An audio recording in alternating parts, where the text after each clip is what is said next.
அனைத்து நண்பர்களுக்கும் வணக்கம்.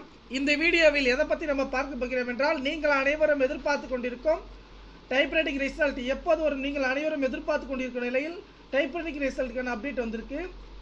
இன்றைய ஈவினிங்குள்ளே வந்து பார்த்தீங்கன்னா ரிசல்ட் அப்படின்னு சொல்லியிருக்காங்க. ஆனால் ஆன்லைனில் வந்து பார்த்தீங்கன்னா எப்படி செக் பண்ணி பார்க்கலாம். ஆனால் அஃபிஷியலாக வந்து பார்த்தீங்கன்னா எப்போ சொல்லியிருந்தாங்க வந்து பார்த்தீங்கன்னா 23/4/2024 அஃபிஷியல் சைட் இதுதான். ஓகேங்களா. அதே போல் பார்த்தீங்கன்னா டூட் நான் வந்து பார்த்தீங்கன்னா அஃபிஷியல் லிங்க் வந்து பார்த்தீங்கன்னா நான் ஓப்பன் பண்ணிக்கிறேன். ஏன்னா நிறைய நண்பர்கள் வந்து பார்த்தீங்கன்னா எப்போதும் வந்து ரிசல்ட் வந்து பார்த்தீங்கன்னா நீங்கள் அனைவரும் எதிர்பார்ப்பீங்க. இந்த அஃபிஷியல் சைட்டில் கிளிக் பண்ண உடனே பார்த்தீங்கன்னா நமக்கு இந்த பேஜ் வந்து பார்த்தீங்கன்னா ஓப்பன் ஆகிடும். ஓப்பன் ஆன உடனே பார்த்தீங்கன்னா உங்களுடைய register number and date of birth வந்து பார்த்தீங்கன்னா போடுங்க.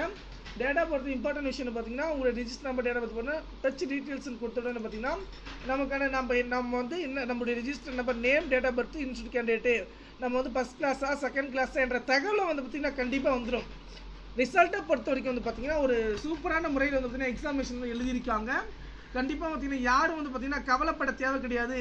ஏன்னா நண்பர்கள் வந்து பார்த்திங்கன்னா நான் எப்படி எழுதியிருக்கேன், செகண்ட் பேப்பர், ஃபஸ்ட் பேப்பர், அந்த மாதிரி எல்லாம் பார்த்திங்கன்னா நிறைய பேர் வந்து சொல்லியிருந்தாங்க. ஆனால் நீங்கள் வந்து பார்த்திங்கன்னா நல்லபடியாக வந்து பார்த்திங்கன்னா கண்டிப்பாக சூப்பரான முறையில் வந்து பார்த்திங்கன்னா எக்ஸாமினேஷன் வந்து பார்த்திங்கன்னா எழுதியிருக்கீங்க. அதனால் வந்து பார்த்திங்கன்னா அனைவருக்கும் வந்து பார்த்திங்கன்னா ஆல் தி பெஸ்ட்டு. கண்டிப்பாக நெக்ஸ்ட் எக்ஸாம் வந்து பார்த்திங்கன்னா COA என்ன தகவல் வந்துட்டு அப்டேட் பண்ணிக்கோங்க. நன்றி.